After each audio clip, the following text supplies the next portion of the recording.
Have you noticed anything different so far about Taiwanese hospitals and American hospitals? There's a pile of people in here. 我们发现一个很酷的东东，可以帮爸爸量体重。You know, as the years went on, it's gotten progressively worse. But to me, he still is the strongest man because it doesn't matter how many muscles you have. It really is all about what's in your heart.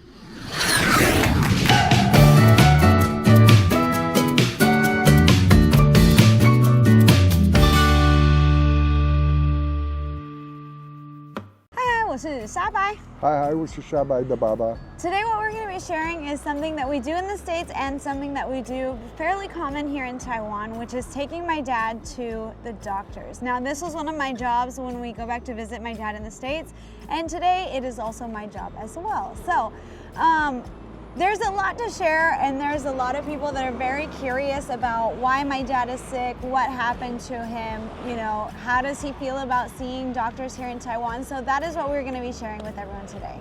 You ready? I suppose. Okay, are we running late? Yes. Let's get going. Okay, Dad, so what's the first step of coming to the doctor here? I have to get my blood pressure. Oh, okay. My blood pressure's borderline all the time. It's either real low or pretty low. Oh, okay. It's so never- it's gonna be low today. It's gonna be low probably. And they're gonna be like, she are you just- alive? So how was your blood pressure today? It's good. Pretty good? So what's the next step? Next step is we push the little card in the thing over there, and then when our number comes up, the doctor will call us in. Okay, so we have to announce that we're here, basically. Yeah, basically. When you put the card in there, it tells them that we're here. Hello, hello, I'm here. You are here, we're ready. You are number 48, so there's 10 people ahead of you. Right. Okay. So I actually was concerned because I thought, oh, his appointment is at 10:50, so we're definitely gonna be late. It's 11:07, but we're good still. So in the States, they have this thing where they tell you, you have to be there 15 minutes ahead of your appointment or you're late. And so you get there 15 minutes ahead, but then the doctor's never ready. And it's Right. like, sometimes you sit there, I've sat there for over an hour waiting for the doctor. Yeah. Because he's, you know, on the one hand, he's taking care of people and talking to them and listening to their stuff. And on the other hand, he's just slow. Yeah. In the doctor that I had the baby at, there was a little system, like a little app that you download. So you get a number and then you can see what number they're at on the app. So you can know like, okay, there's like 2 people ahead of me, so I better get there now. So you don't actually have to be there on the exact time. And it's just super convenient. I love it. I'm like, oh, this is fantastic. Yeah. It's not like that everywhere. Have you noticed anything different so far about Taiwanese hospitals and American hospitals? There's a pile of people in here. Every time you come, is it like this? Last time we came, it wasn't quite like this, but this is pretty normal actually. Yeah. Because people just come to the doctor a lot more here than they do in America. Yeah, in America, it'd be like, I'm not dying, so I'm not going. Your mom could be dying, and she's like, well, I'll wait till I'm almost dead. I'll take a bath and see how it goes. I'll wait till I'm mostly dead before I go to the doctor. Yeah, definitely. I think Americans will be like, it has to be very serious to go to the doctor. But here it's more like, oh, I think I'm feeling a cold. Let's go see and get some preventative medicine or something. In America, they don't give you like cold medicine really. Yeah. It's all over the counter stuff, so you go buy it and it At works. the grocery store, yeah. Yeah, it doesn't work really all that well, but here, you know, it's a lot stronger. Yeah, they'll tailor what you need and then they'll give you 3 days worth. I think it's great. But this is the most people I've seen here in a long time. There's a lot of people here today. 祝大家身体健康， You know, 平平安安。 There was a couple times we had to go to the hospital before surgery, and I sit in the waiting room. There's nobody else in the waiting room. Really? Just me and your mom. At the heart doctor that we used to take him to in the States, there would be maybe, I would say, there's got to be like 15 chairs in there, and they would never be more than half full. Yeah, well, and a lot of times it was somebody who came with them. Right. You know what I mean? There's only 4 or 5 patients in there. Yeah. 上次有去抽血的，上次有。还用2.6厘很漂亮。 You said your INR's really good. Beautiful, yeah. Yeah. I'd like to check it again today, too, if possible. 今天还会再抽吗? So next time, your next appointment is in a month, and then 3 days before that, we're gonna come back and get 我们发现一个很酷的东东，可以帮爸爸量体重。Okay, guess your weight. Not far off. 77. No, How much? 74. Yeah, I think I'm losing a little weight. Yeah, Yeah. about 70. I 这个好酷哦。 I thought I was losing a little weight because I don't have the big hanging under my chin anymore. 好，那我们刚刚看完医生，我们拿到我们的批价单。那我想要让爸爸分享一下他注意到的不同，以及为什么他看心脏科，因为可能很多人都不知道这个故事。 In America, the doctor comes. You go in there, you go into these rooms, Right. and then the doctor comes into the room. He does his thing, and then he goes out. Whereas here, the doctor stays at that desk all day long. Yeah, it makes it more convenient because he's in the same place, and you're like, okay, get out. Next one. Yep, next one. next, and he goes boom, boom, boom. Moves It's a lot fast. faster, right? Yeah, Okay, yeah. so why are you going to the heart doctor? What's going on? What happened was I had to go back to the States to get the heart valve in, and then regular visits with the cardiologist. And I have to take a drug called warfarin, which is a blood thinner, and I have to check my blood to find out what the level of that warfarin is in my blood all the time, Oh, okay. because it makes your blood too thin or not thin enough, and Right. if it's not thin enough, then you can get a blood clot on the metal in the valve and give you a stroke or a heart attack. And if it's too thin, you don't have no blood going through your body. So. Right. So when my dad was a very small baby, he had open heart surgery for the first time, and then again at 16, right? And then, so he's had issues with his heart his entire life, but he's finally been able to stabilize it, and he's doing good by watching his INR and having regular visits with the cardiologist. So, okay, so we just paid 240 NT dollars for that hospital visit. Oh my gosh, $6. So do you think that the price for healthcare is pretty reasonable here? Yeah, oh yeah. Okay. But you know, in the States, to go see the cardiologist was $20. But the reason was because I had insurance. Right. So, as it stands now, do you still have insurance in the States, and do you have insurance here in Taiwan? Yes, both places. Okay. And the reason is that when you're on on Medicare, which is what's for seniors and Disabled. people over 65, then if you stop it for any reason, you can't go back on it. Okay. And so then you have to pay a gazillion a month. My insurance in America is $170 US a month. Right. Okay. But the thing is, that's only because it's Medicare. If it was regular insurance that I paid for on myself, it would probably be around $1,500 to $2,000 a month. Right. So you're actually quite lucky. You get to use national health care insurance here in Taiwan because you have an APRC, but you also get to use the American Medicare. But it's not quite as good. And the other thing is that you have like a copay there that's higher. You know, if you come here and you just see the doctor and he says, okay, you're done, go, no medication, no charge. Right. But in the States, depending on your insurance plan, or $20 to $40 a visit for the cardiologist. Right. So if I have to go to the cardiologist 3 times in a month, it costs money. Right. You know, but I'm getting old. Right. And so I know it doesn't show. I need to be more careful because otherwise I could go decrepit really fast. Right. But I do want you to share a little bit of what happened. What is your story? Why are you in a wheelchair? Why do you have health problems? Have you been in a wheelchair my whole life? Like, can you tell us that story? Well, when I was young, long time ago. Dinosaurs roamed the earth. Well, that's going down in your file. So when I was young, I was an athlete. I was in good shape. I was, you know. Back in America, a long time ago, a long time ago, When I was his that bad, job baby. was a trash collector, and he had to actually physically lift the trash cans and dump them into the truck. So like here, everyone throws their trash in. In the past, in America, he threw the trash Well, into the truck. they throw in like yesterday's trash and today's trash. Right. He Where- threw in a week's worth of trash in a giant container. And then You were strong. I was strong.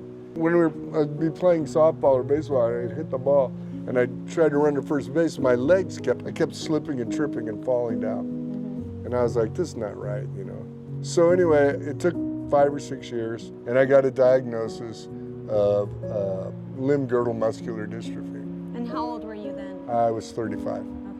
Okay. And I did fine. When I came to Taiwan the first time, I was 53 years old. And I went to the doctor for a physical before I came, and the doctor says, well, everybody who's had muscular dystrophy as long as you have is in a wheelchair. Right. But you're not. I wasn't even close to being in a wheelchair. Right. And so I think probably because you had so much extra muscle from when you were active. I think it was just because I just kept going. Okay. You know, I didn't say, oh no, I'm sick, and give up. You know what I mean? I was in a scooter accident where a scooter fell down like right next to me because he ran into the back of my friend's scooter, and it fell over, and my outrigger went over the handlebars. Well, when it did, the scooter went up like that. So his scooter it was a regular scooter with 2 extra wheels on the side so that disabled people can ride as well. Right. And so somehow I managed to keep the bike from completely tipping over, and I landed back on my wheels, but I was really shook up from it. And so that night I got up in the middle of the night, and I tripped, and I sprained both my ankles. And I couldn't walk on anything for 6 to 8 weeks. Well, because of the muscular dystrophy, my legs atrophied, the muscles in my legs atrophied. I couldn't walk. I haven't walked since. Right, and that was at 58 years old. 58, yeah. Now I'm 68.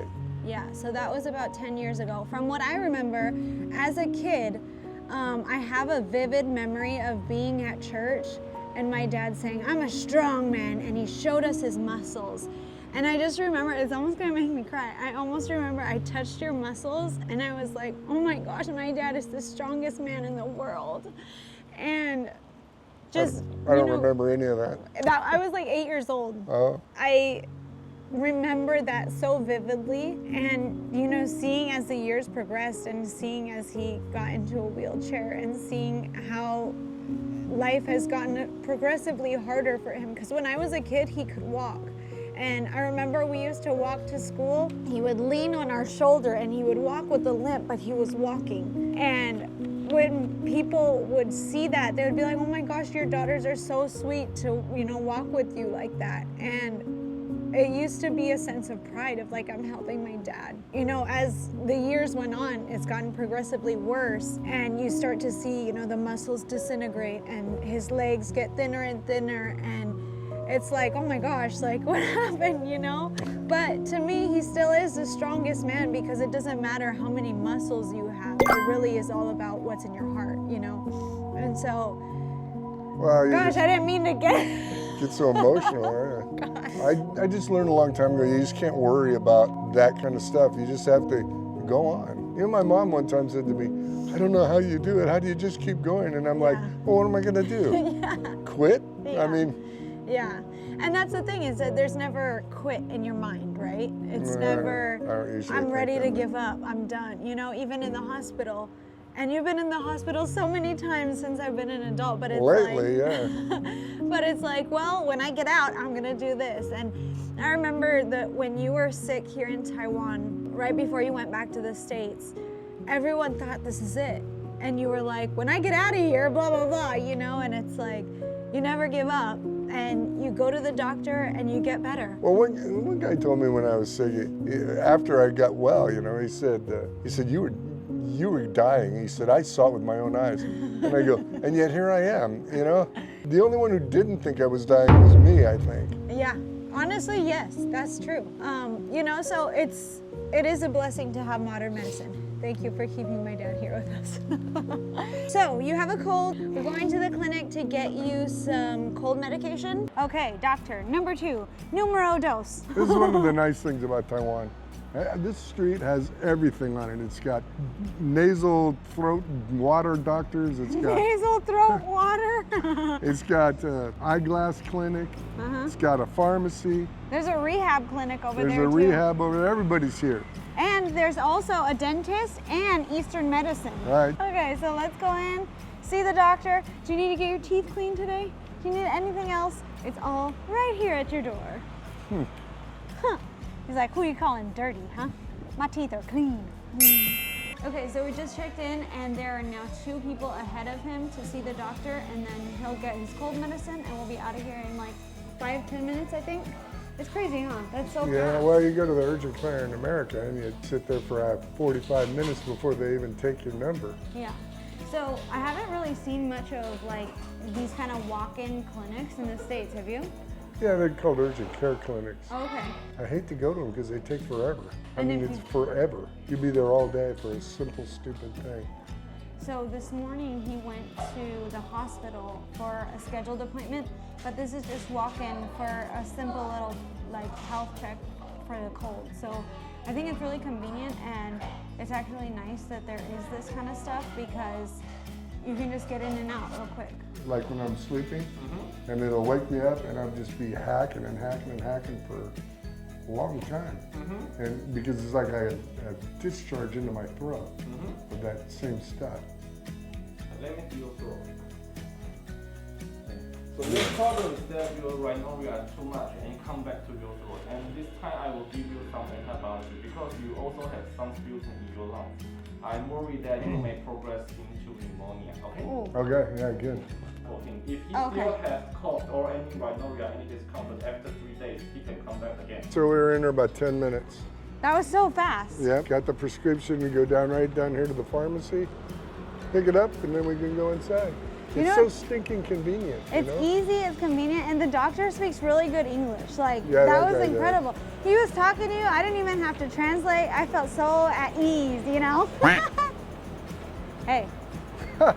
Okay, so we've just got our medicine from the cold doctor. We are now all finished with today's activities. How did you feel about seeing the doctor here in Taiwan? Something that happened last time I went to the doctor because I was sick. 3 days later, after he gave me the medicine, 3 days later, he calls our house and says, "How's your dad? Is he okay? Does he need to come back?" Yeah, that was absolutely insane. I remember they were speaking in Mandarin, and so I answered the phone, and the guy was like, just calling to make sure your dad is feeling okay. And I was like, what? You're doing what now? Like, they go above and beyond for sure, Well, right? I thought it was really weird. In America, you'd be thinking, well, that guy needs to make a boat payment or something. But here, it's not like He that. needed some lunchbox of money. That's right. Well, it definitely does make you feel really taken care of, And I right? feel taken care of. Yeah. No matter where you're seeing the doctor, I hope everyone is healthy, safe, and happy in the new year. Thank you so much for watching today's video, and we'll see you next time. Like, comment, subscribe. Bye-bye.